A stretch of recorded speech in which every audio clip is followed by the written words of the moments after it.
Hello and welcome to the Entrepreneurship and Innovation Center here at the University of New Haven. I'm Mike McGuire and this is Pitch Perfect.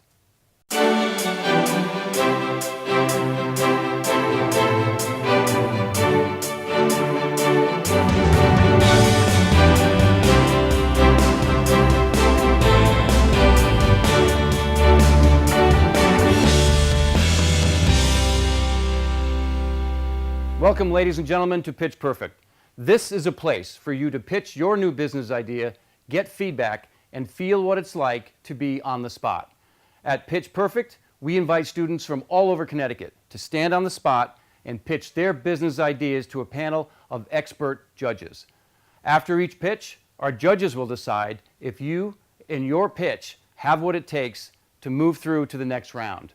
And if you do, we'll help you refine your pitch before returning to the spot once again to compete at our final pitch-off at the end of the season, battling it out for an all-expense-paid trip to a nationally recognized entrepreneurship conference. Today, we have two returning contestants. Josh and Ben have already won their first-round contests, and only one will move on to our final pitch-off at the end of the season. Now, let's meet our panel of judges. Our first judge is Ethan Gawler, president of Structural Graphics. Ethan comes to us with over 30 years experience in entrepreneurial advertising, print technology, and digital ventures. Welcome, Ethan. Next is Dr. Candace Deal, associate professor of accounting at Eastern Connecticut State University. Dr. Deal is making her third appearance as a judge here on Pitch Perfect. Welcome back, Dr. Deal. Finally, we have Doug Campbell. Doug is known as the Success Coach. He provides C-level executive coaching for businesses of all sizes. He's also a published author with several works in the coaching and entrepreneurship spaces. Okay, our panel's in place. It's time to meet our first contestant. Ladies and gentlemen, please welcome first round winner, Ben Clemmy, with his idea called Spoofers.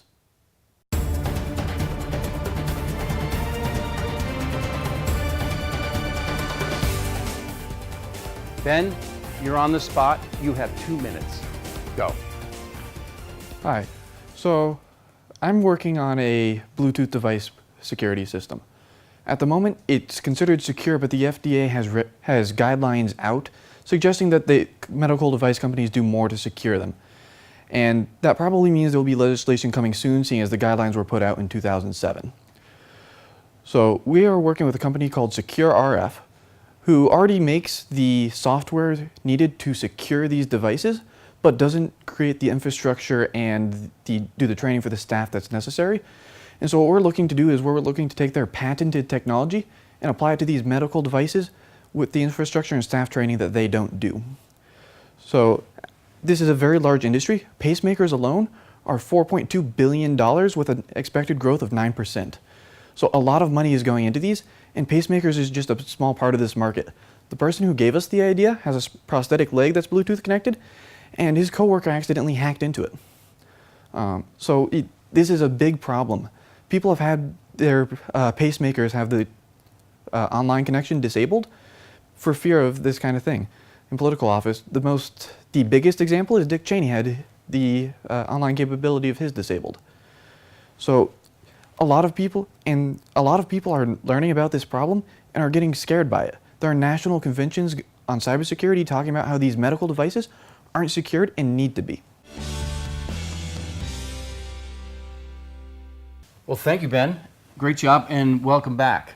Thank you. You know, since your last pitch, you've gotten some mentoring and it's evolved a little bit. So now you're really talking about using, a sophisticated partner who already has a technology. So it's an interesting pivot that you've made in your pitch. So, but let's turn to the judges and get their feedback. Doug?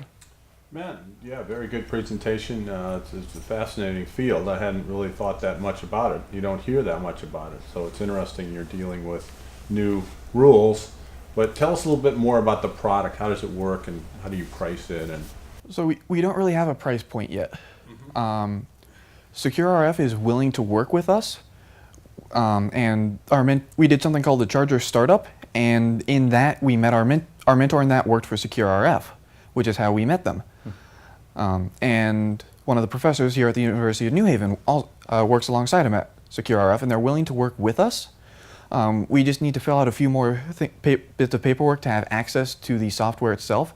And after that, it's really talking to these device companies and the insurance companies who oftentimes actually pay for these devices and kind of figure out what are they willing to pay, and are they going to pay per device? Are they going to pay per person trained, or is it just a lump sum? Where would you focus on first? You mentioned the medical devices.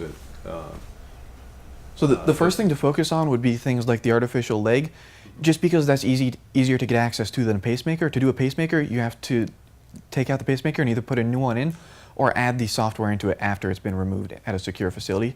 The prosthetics are a lot easier because they can go to a secure facility, have it added, and walk out of there without any major surgery. Very good presentation. It is something to think about that I personally never knew was an issue. So very creative in that aspect. I know you mentioned you don't have a price point as yet, but exactly who are you going to mainly target? So I know you mentioned insurance companies. Are you going to target large medical facilities or the patients directly? So we're targeting the device manufacturers.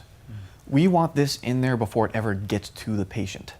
The reason for talking to the insurance companies is because the insurance companies pay for these devices, they'll kind of control which companies get in and out for securing these devices. Are there any regulations or barriers to entry in the medical field that you foresee would be an issue with this? So the main thing is the FDA will have to approve of whatever we do before we actually put it into devices. I'm a little not clear what it is you're selling. Is it a service? You're partnering with SecureRF. They've got the hardware. They have the software. They have the software. So what is it? What is the product? So these manufacturers, when they create these devices that can connect to the internet, use a device called a BLE, Bluetooth Low Energy. So the thing with that is, for the medical devices, there is a very specific thing that they do with it that SecureRF doesn't work with. So what we're doing is we're adapting what the patent SecureRF has to work with these medical devices. Thank you for that clarification. Have you sought patent protection on your product? We have not, because we're using SecureRF's patent. The way it's worded covers the adaptations we're making, and we have their permission to work with it. And your deal with SecureRF, are you on a percentage basis? Is it a separate channel? How's your compensation work? So when we end up meeting these larger device manufacturers, they're going to talk with them at the same time, and we're going to figure that out then specifically. Well, thanks, Ben. We're going to see you in a few minutes. And good job. And now it's time to meet our next contestant. Ladies and gentlemen, please welcome first round winner Josh DeSouza with his idea called Buddy.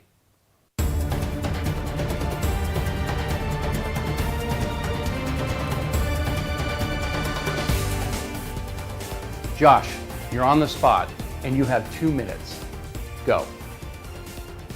Have you ever been in a situation where you needed help for a short amount of time, but you had a really hard time finding it? This is where Buddy comes in. Buddy is a database that serves as an intermediary between those who need help, the suppliers, and the buddies, those who can provide help for the suppliers. What Buddy does is it allows for a short-term transaction between people, similar to what Uber does with transportation. To spin it a little bit off of what Uber does, Buddy is also a little bit like Angie's List, how people with Angie's List can look for a list of contractors and get them to do contract work for them for long periods of time for a set price. So it's a little bit like a mix between Uber and Angie's List. You're probably wondering, how does Buddy make money? Well, Buddy, at this point, is looking at a particular price model. We could either look at a fixed price per transaction, or we could do it where it's negotiated between those who need help and the buddies themselves. In addition to this, we're also looking at whether we want to take a flat rate off of the price that gets kicked back to Buddy, or if we have more of a percentage rate for the task.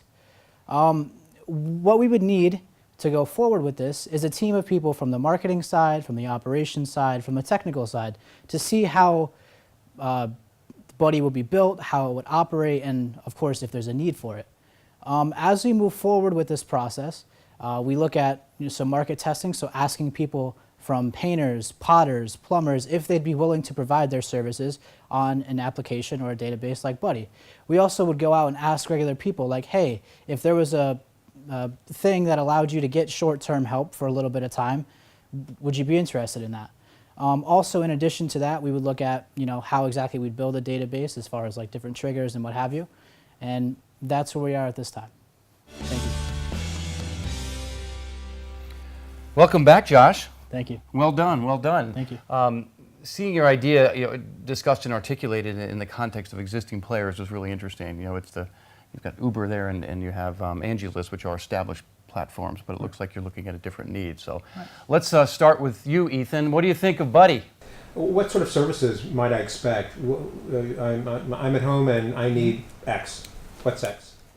So X could be a bunch of things that would be on a short-term basis. So if you, for example, need your house cleaned or need someone to grab a bag and move it for you, or if you need help loading your car or things like that, more things that would be like shorter-term type of assignments that you wouldn't need to have contractors for, or wouldn't need to have sometimes like very experienced professionals. I mean, you might need to have that, but initially it would start out more smaller things. So your next step might be focus groups? Yes, sir. From both sides? Yes, sir. Very good presentation, Buddy. Thank you. A question for you. In terms of the price point, I know you mentioned two different methods, two different ways that Buddy can perhaps generate revenue. Do you suspect that you would actually be dictating what the price is between the Buddy and the person looking for the service, or you're going to leave it up to the person seeking service? The way that would be decided is through those focus groups. So we'd ask the people who supply the services and people who would prefer the services if they would, like to see a fixed price. Let's say if, for a standard room cleaning it's $10 or what have you, or if you would let the market dictate what that price would be. So I think we'd use someone who has a lot more experience in marketing to be able to design that survey and kind of flesh that answer out of the people. I understand how it would differ from Uber, Right. but how does it differ from Angie's List? So Angie's List, what it basically is it's on like a more contract basis. So like if you need someone to do something with your house, it's a more like longer term thing, and those contractors are also a lot more experienced than the average person would be. Buddy is more short term for things that aren't necessarily as in depth as a contract type of thing. It's more just like a short term basis. So it's a little bit different in how type of tasks that are performed. In terms of security measures, are you envisioning any vetting process for your buddies? Yes, of course.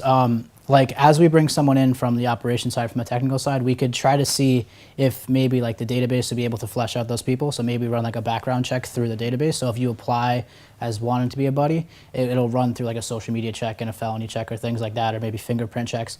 Also too, we could also look at a way that maybe you have like two-factor identification on top of that. But I think at this point we don't have that idea exactly, but I think that would come as part of our next steps. Doug. Yeah, why'd you start this, Josh? Well, to be honest, my room is a mess, my car is a mess, and like I really need some help, a little bit of help in making sure that like I can kind of keep things better organized as far as like my room and my car. And so that's kind of a little bit about how it started. Is I was like, wait, people could actually use this, So. And who have you kind of attracted in terms of people to provide services and vendors, buyers, I guess? Yeah. So at this point, I don't think anyone has actually been like, wow, like I would love to do that. But there definitely has been interest about, with this competition and through talking to a couple people like, wow, I might be able to use that down the road. But this actually hasn't been established yet. So no one has actually been able to use it. But there is a little bit of interest already. All right. Josh, if you'll join Ben off stage, the judges will begin their deliberation. Good job. Thank you. All right. Thank you. All right, judges, now you're on. So this decision is going to decide which one of these gentlemen, Josh or Ben, is going to make it to our final pitch off at the end of the season. So lots of pressure on you, but let the deliberation begin. Tough decision. Again, yes. Again, I love the notion, and I think that more and more you're going to see medical devices. That I know in the hearing aid space, already connected Bluetooth to adjust your environment. I have a friend who is a diabetic and has insulin automated, and that's also through a wireless Bluetooth device. So clearly a need and whatnot. Ben seemed a little bit further along in terms of next steps and knowing where to go and having secured patent protection under their partners. Contrasting that to Josh, he's got a huge consumer market, and the Bluetooth thing is very niche, as compared to, 3 billion people, or let's say if it's just focused to the United States, 300 million potential targets. So that was really interesting. I thought you had a great question about vetting. I think that's critically important to this to With get the buddy. credibility. Yeah. I think they both made steps forward since the last time, which is great. Both made significant steps. They both got obviously significant business definition decisions to make down the road. But yeah, I did think Ben, had built a major partnership here, and obviously that's evolving and pretty exciting with big possibilities. So I thought that was a plus for him. Yeah. With Ben and spoofers, I was trying to figure out if there is a huge need or if there is a demand for it, meaning, how many pacemakers or, prosthetic legs are being hacked, because I think that's what he's aiming towards, to avoid that. One of the things that, and interestingly, I just heard a news report last week, a commentary about people are willing to pay to buy time. It's about buying time, and that that we feel guilty for not cleaning our house because why paying someone else, but if that buys you 3 hours a week, that's something that you can't get back later. Right. And so this was one. It happens to be a fresh news report that I heard, a commentary, but that weighed on me quite significantly with the notion of Buddy and being able to buy time. Right. So I liked that aspect of it. I liked And the less commitment, no contract. Right. No HR and a type huge paperwork. consumer market with Absolutely. great opportunities for social media. I like the Yeah. idea too, but it's very hard to build two-sided coin, if you want to call it Yeah. that. On both sides, and he's got work to do on both sides. Yeah, well, I think for he that. needs to. I think he needs to focus to narrow that. Right. What buddies can provide. But, It's geographic. We're going to do Okay. X, Y, and Z, and narrow it down. Yeah. All right, welcome back, Josh, and welcome back, Ben. I have viewed a bunch of judging deliberations before, and I have to tell you, this one was the toughest one I've seen. But I'm going to let the judges tell you what their decision is. So, Ethan, why don't you share the contestants what your decision is? First, let me congratulate you both. You both did a great job. You both have great ideas. We're going to be reading about you both in Forbes someday. But Ben, you're moving forward. We felt that Ben, that Spoofers is your relationship with Secure RF, having secured that, the patent protection that you're under their umbrella. Your next steps are a little bit more rooted and ready to go. Josh, I think you've got some work to do there. Things like a website, these are quick and easy things that you should just address quickly. I see for we see for your product, this is really a big opportunity, consumer based, and the digital space is where you're going to be marketing. Right. You need to get more savvy about that. Again, congratulations to you both. Great job. Thank you. All right, so Ben, you are moving on to the pitch off at the end of the season. You will have 5 minutes for your pitch, Ben. Okay. So we'll get some mentoring to you to be able to develop that. And Josh, I think you did a great job. Thank you. And hopefully you'll come back and pitch with us next season. All right. From the University of New Haven's Entrepreneurship and Innovation Program, this is Mike McGuire at Pitch Perfect. Remember, keep on pitching. Best of luck.